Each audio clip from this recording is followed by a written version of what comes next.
La description occupe une place très importante dans mon travail d'écrivaine, dans mon travail de romancière. Et parfois, j'ai même l'impression qu'elle colonise l'écriture. De fait, j'y prends d'abord un grand plaisir, je ressens même une forme de passion à décrire. Il y a quelque chose d'assez fervent dans cette idée d'aller restituer le réel. Mais plus encore, j'ai le sentiment, étant donné que moi j'écris de la fiction, que je ne pourrais pas, que j'ai besoin d'imaginer, j'ai besoin de d'écrire pour imaginer. Et je pense que ce ne serait pas possible pour moi d'écrire des fictions sans passer par la description.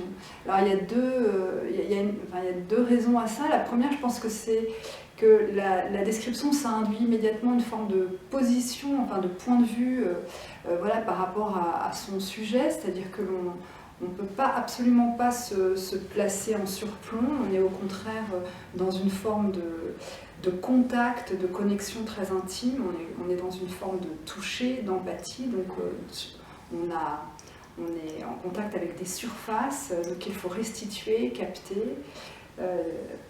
Et aussi, je pense que cette question du point de vue, elle est très importante parce qu'elle permet que les choses ne soient pas décidées d'avance. C'est-à-dire que la description, c'est toujours la surprise, un peu contre l'idée préconçue, hein, que finalement que le réel devrait attester. Là, on se place plutôt dans une autre temporalité. Alors d'abord, je pense que d'écrire, ça demande de créer, d'instaurer une durée. Ça induit de prendre le temps. La description, c'est pour moi extrêmement connecté à cette idée d'attention, d'écriture, de l'attention, d'écriture attentive. Et ça implique effectivement que l'on prenne son temps. Et cette durée, elle est forcément réfractaire à la durée qui est celle à laquelle on a affaire dans la vie. C'est une durée qui est immédiatement dissidente et voilà, assez rebelle. Cette durée-là, elle m'intéresse parce que c'est aussi un après-coup, c'est-à-dire quelque effort que l'on déploie dans la description, on va toujours rater quelque chose parce que l'écriture vient après et que forcément il y a quelque chose qui échappe. Et peut-être que d'ailleurs dans mon ardeur à décrire, il y a quelque chose du désir de capter justement, de suivre, de désirer ce qui s'échappe. Donc la question de la durée, pour moi, elle est très importante. Ensuite, ce qui est important dans la description, c'est qu'une phrase qui décrit, elle prend son temps, elle épouse les formes du réel, elle épouse les formes des images de la fiction. Et c'est une phrase qui se déplie, qui se déploie, et qui surtout va se saisir d'un autre langage, qui n'est pas le langage que l'on mobilise, dont on fait usage quotidiennement, qui est un langage en fait, qui est pour moi le langage de la précision, le langage du détail, le langage de la spécification, de la singularisation, de la nomination. Donc il y a cette phrase en mouvement qui peut en fait accompagner un temps qui est le temps de la description, le temps de la captation, de la restitution d'une phrase, d'un sentiment, d'une situation, d'une voix, d'une fréquence. Et puis il y a ces mots, cette espèce de lexique qui monte en fait, hein, qui advient et qui est ce lexique de la précision qui permet une forme de loyauté aussi par rapport à son objet.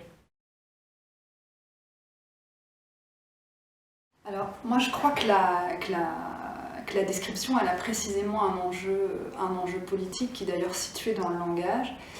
Et j'y vois et j'essaye moi-même d'en faire usage comme d'une résistance, alors d'une résistance réellement une force musculaire pour repousser un flot de langage qui nous submerge et qui pour moi est un langage extrêmement uniforme, hein, c'est-à-dire que la description, par son usage du vocabulaire, du lexique, justement de la précision, permet de résister et surtout de faire advenir des imaginaires multiples.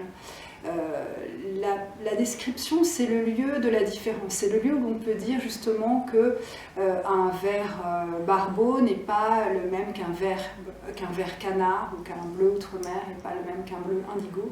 C'est-à-dire qu'il y a l'idée qu'on peut prendre le temps, il n'y a plus tellement d'autre temps que le temps de la littérature justement, où l'on peut prendre ce temps de la spécification, de la singularisation, de la nomination.